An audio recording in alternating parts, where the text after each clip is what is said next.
आगे मैं वीडियो में बताऊंगी कि मैं कहाँ जा रही हूँ और कहाँ पे पहुँची हूँ। जहाँ पहुँची हूँ वहाँ पर खड़ी होकर मैं आप लोगों से बातें भी करूँगी। और फ़िलहाल मैं इस टाइम पेट्रोल भराने के लिए खड़ी हूँ बाइक में। घोड़ा वाला चौराहा, मेवाल चौराहा, प्रयागराज में एकदम शानदार चौराहा है। राणा प्रताप और उनका घोड़ा चेतक के साथ बहुत ही खूबसूरत चौराहा है ये। और उसके बाद मैं आप लोगों से डायरेक्ट मिलूँगी। हेलो एवरीवन, कैसे हैं आप सब। उम्मीद करती हूँ आप सब जहाँ कहीं भी होंगे स्वस्थ होंगे, अपनी फैमिली के साथ मज़े में और मस्त होंगे। और इस समय मैं आ गई हूँ ज्ञानपुर ज़िला मुख्यालय में खड़ी हूँ, जो हमेशा आती रहती हूँ। करीब कई साल से मैं आ रही हूँ। यूट्यूब पर तो मैं 2-3 साल से आई हूँ, लेकिन यहाँ पर तो मैं कई साल से आ रही हूँ। बहुत 9-10 साल हो गया होगा तब से मैं यहाँ पर आ रही हूँ, और आज तक अभी तक आ ही रही हूँ। ये है हमारे देश का कानून। अपनी चीज़ को लेने के लिए इतनी परेशानी झेलनी पड़ती है, इतना झंझट होता है।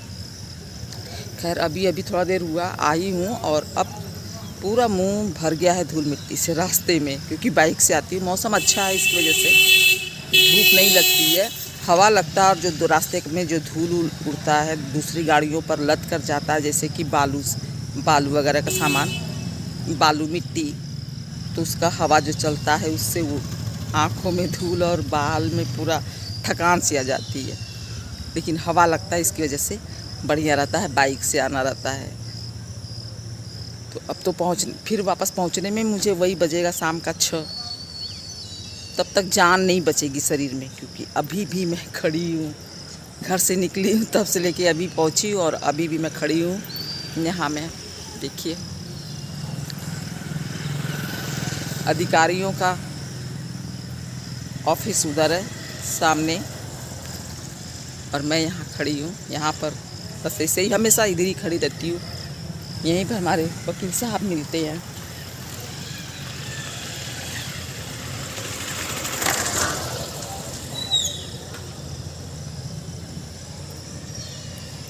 अच्छा लग रहा है, घास बड़ा बड़ा, लेकिन इसके अंदर पैदल जाएं कैसे। इसमें मिट्टी में पता चलेगा कि पानी भरा हुआ है, तो उसमें कप से पैर में कीचड़ लग जाएगा। इसकी वजह से उसके अंदर नहीं जा रहे हैं। सब इधर भी बैठे हुए हैं, सब मोटरसाइकिल से टहल रहे, घूम रहे, और मैं बिना चप्पल का चल रही हूँ। चप्पल निकाल के साइड में रख दिया है कि ये कंक्रीट का ज़मीन है, और यहाँ साफ मिल रहा है थोड़ा सा, और घास भी साइड में, तो पैदल उस पर चल रही हूँ बिना चप्पल का। चलिए आप लोगों से अभी मिलूँगी, मैं चलने लगूँगी, घर वापस जाने लगूँगी तो आप लोगों से मिलूँगी। फ़िलहाल आज मौसम मस्त है, एकदम मस्त मौसम है, बहुत अच्छा लग रहा है। और चप्पल में वहाँ पे रखी हूँ, पहन लेती हूँ चल के। देखिए मैं उधर चप्पल रखी, वाह, चलूँ पहन लूँ। देखिए बातें करते करते खाई में गिर रही हूँ। और यहाँ से वापस होने के बाद मुझे लगी थी भूख भी, सुबह से गई हुई थी तो, और थकान भी था। तो जब मुख्यालय से थोड़ा दूर आगे में गई, क्योंकि बाहर निकलने के बाद मैंने लाई और चना लिया हुआ था, तो निकल चुकी थी मुख्यालय से। नहीं तो ऑफिस में ही कहीं इधर उधर बैठकर खा लेती चाय के साथ, लेकिन निकल चुकी थी तो इसकी वजह से मैं वहाँ रुक नहीं पाई। और फिर जब थोड़ा सा आगे निकली तो थोड़ा छाया देखा, तो वहाँ पर खड़े होकर जो लाई चना लिया था उसको खाया और पानी पिया। और मौसम भी बहुत अच्छा था, गर्म नहीं था। बादल का टाइम इस समय चल रहा है, बारिश का टाइम चल रहा है। और जब जा रही थी मुख्यालय के लिए तो एक जस्ट जैसे ही रेलवे फाटक के पास पहुंची ट्रेन आई, मुझे लगा बस ये थोड़ी देर में ही तो गुजर जाएगी, लेकिन वो आकर ही बीच में खड़ी हो गई, काफ़ी देर तक खड़ी रही। इसी तरह से सब, और आगे भी ट्रैफिक जाम हो गया दोनों तरफ। जाहिर सी बात है कि वो जब आके खड़ी हो जाएगी ट्रेन, तो दोनों तरफ तो बराबर लग गई गाड़ियाँ, तो यहाँ खड़ी रह गई। उसके बाद जब ये ट्रेन खुली, उसके बाद मैं स्टार्ट कर जब हुआ गाड़ी, तो हम लोग निकलने की होड़ इतनी ज़्यादा रहती है कि शूट करने का फिर वो हिम्मत नहीं होती है, डर लगता रहता है कि कहीं इधर उधर ढंगल जाए, गिर जाए। जहाँ जाना है सबसे पहले वहाँ जाना है। और फिर जब वहाँ से वापस आने लगी तो फिर उसी ट्रैक पर ये मालगाड़ी आ गई।